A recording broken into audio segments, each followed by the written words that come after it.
दोस्तों इंडिया में आज भी 50% से ज्यादा लोग 15,000 मंथली सैलरी ही कमा रहे हैं और जो मेट्रो सिटी में वर्क कर रहे हैं वो थोड़ा ज्यादा यानी 20 से 25,000 तक कमा लेते हैं। लेकिन मेट्रो सिटी में उनके खर्चे भी ज्यादा हैं। और क्योंकि आप इस वीडियो में इंटरेस्टेड हो यानी आप पैसे की इम्पोर्टेंस समझते हो और उसको कमाने में बिलीव करते हो, तो मैं एक्सपेक्ट करता हूँ कि कल को आप अपने करियर ग्रोथ से या प्रमोशन से 25 से 30,000 तक की सैलरी आराम से कमा भी पाओगे।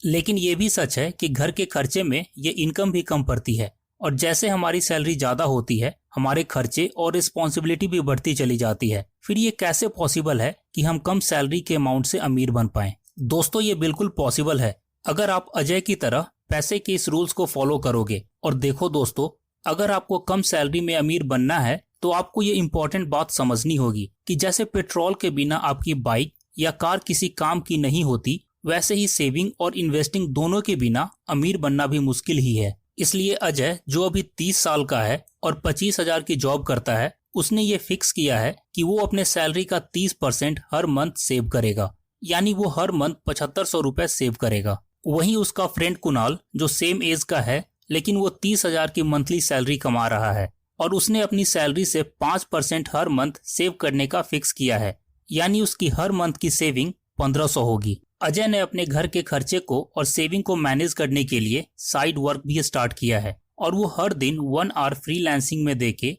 वो हर मंथ 10,000 एक्स्ट्रा भी अर्न कर रहा है, जिससे उसकी टोटल इनकम 35,000 हो जाती है और वो हर मंथ अब 10,500 की मंथली सेविंग भी करने लगता है। साथ ही उसने अपने मंथली खर्चों को 3 एरिया में डिवाइड किया है, जो है need, wants and desire. Needs यानी उसने अपने घर के मंथली खर्चे और बच्चों के एजुकेशन को नीड्स में डाला है और अपने वांट्स एंड डिजायर को यानी मूवी, न्यू मोबाइल, पार्टीज को कुछ टाइम के लिए होल्ड कर दिया है, क्योंकि उसने अपनी सेविंग को इम्पोर्टेंट फैक्टर माना है लाइफ में जल्दी फाइनेंशियली फ्री होने के लिए। जबकि कुणाल ने ऐसा कोई मंथली लिस्ट नहीं बनाया, वो नीड्स के अलावा अपने वांट्स और डिजायर पर भी हर मंथ खर्च कर रहा है। कुणाल ने कोई साइड वर्क भी शुरू करना जरूरी नहीं समझा और सिर्फ अपने 1,500 की मंथली सेविंग में ही खुश है। अजय 30 की एज से नेक्स्ट 30 साल तक के लिए अपने रेगुलर इन्वेस्टिंग करता रहा। हर मंथ उसकी इन्वेस्टिंग रही 10,500 और अजय का एक्सपेक्टेड रेट ऑफ इंटरेस्ट रहा 12%।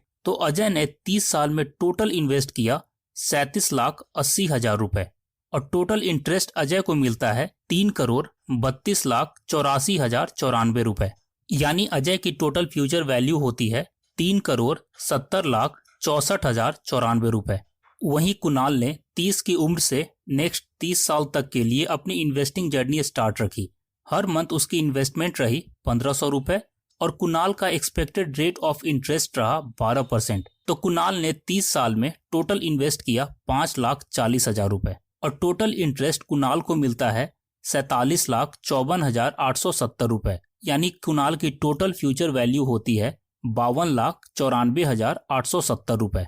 तो दोस्तों अजय 3 करोड़ बना पाया क्योंकि उसने अपने सैलरी का 30% का रेगुलर इन्वेस्टिंग किया, जबकि कुणाल सिर्फ 52 लाख ही बना पाया क्योंकि उसने अपने सैलरी का सिर्फ 5% का ही रेगुलर इन्वेस्टमेंट किया। लेकिन दोस्तों यहाँ एक समझने वाली बात यह है, आप इन्वेस्टमेंट ऐसे फंड्स में ही करें जिसमें आपको लो रिस्क और हाई रिटर्न के चांसेस रहें, जैसे निफ्टी 50 इंडेक्स फंड जो इंडिया की टॉप 50 कंपनीज का एक पोर्टफोलियो होता है, या फिर digital gold investment, safe asset, यानी अपनी इन्वेस्टमेंट पोर्टफोलियो को एक अच्छा डाइवर्सिफिकेशन दें ताकि आपको ओवरऑल एक अच्छा लो रिस्क पर हाई रिटर्न प्रॉफिट मिले।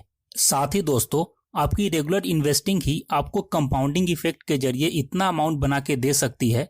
इसलिए अगर आप स्टार्टिंग में अजय की तरह सेविंग को ज्यादा इंपॉर्टेंस दोगे तो आप बाद में आराम से अपने सारे वांट्स और डिजायर भी पूरी कर सकते हो। वहीं कुणाल जिसने स्टार्टिंग में ही अपने वांट्स और डिजायर को ज्यादा इंपॉर्टेंस दिया, उसे बाद में 60 की एज में जाके पैसों की दिक्कतों का ज्यादा सामना करना पड़ा। दोस्तों अगर आप मैजिक ऑफ इंडेक्स फंड और कंपाउंडिंग इफेक्ट को और अच्छी तरह समझना चाहते हो या एक अच्छा इन्वेस्टमेंट पोर्टफोलियो किसको कहते हैं ये समझना चाहते हो तो आप ये रिकमेंडेड वीडियो जरूर देखिएगा इस वीडियो के बाद। साथ ही दोस्तों इन्वेस्टिंग जर्नी में हमारी एज और हमारी इन्वेस्टिंग टाइम भी एक बहुत बड़ा फैक्टर होता है जल्दी अमीर बनने में। फॉर एग्जाम्पल आप इमेजिन करो, अगर आपका ही एक फ्रेंड है दीपक, जिसकी उम्र अभी सिर्फ 20 साल है और अपनी 14,000 की सैलरी से 5,000 मंथली वो इन्वेस्ट कर रहा है क्योंकि अभी उसके ऊपर कोई रिस्पॉन्सिबिलिटी नहीं है। तो ठीक 35 साल बाद उसकी टोटल इन्वेस्टिंग होगी सिर्फ 21 लाख रुपए और 12% के हिसाब से उसका टोटल इंटरेस्ट होगा 3,03,76,345 रुपए। यानी उसकी टोटल फ्यूचर वैल्यू होगी 3,24,76,345 रुपए। और जाहिर है जैसे जैसे दीपक की एज बढ़ेगी उसकी नॉलेज और स्किल भी बढ़ेगी, तो उसकी सैलरी भी इंक्रीज होती जाएगी और आराम से वो 30-40 हजार फ्यूचर में भी कमाएगा। यानी दीपक 55 की एज में ही 3 करोड़ कमा पाया क्योंकि उसने काफी कम एज में ही इन्वेस्टिंग स्टार्ट किया और उसके पैसों को ज्यादा ग्रो होने का टाइम मिला। वही अजय ने क्योंकि 30 साल की एज से इन्वेस्टमेंट स्टार्ट किया था, इसलिए उसने 10,500 की इन्वेस्टमेंट की 30 साल तक के लिए।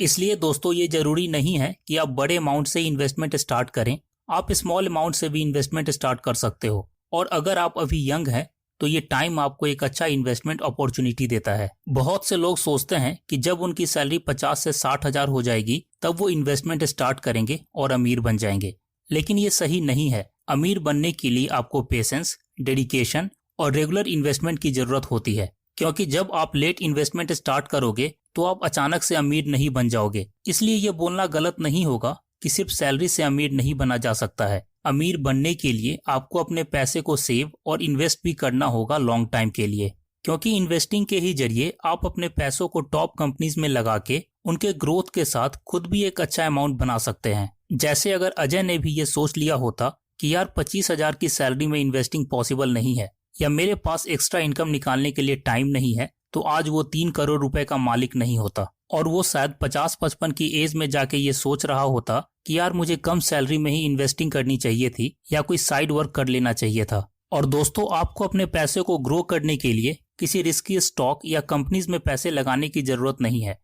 अगर आप इंडेक्स फंड में रेगुलर इन्वेस्टिंग करोगे तो भी आप अपने पैसों में एक सेफ ग्रोथ देख सकते हो। दोस्तों आज के लिए इतना ही। आई होप आपको ये वीडियो अच्छी लगी होगी। ऐसे ही इंटरेस्टिंग और नॉलेजेबल वीडियो के लिए चैनल को सब्सक्राइब करें, वीडियो को लाइक करें। फिर मिलते हैं नेक्स्ट वीडियो में। गुड बाय दोस्तों।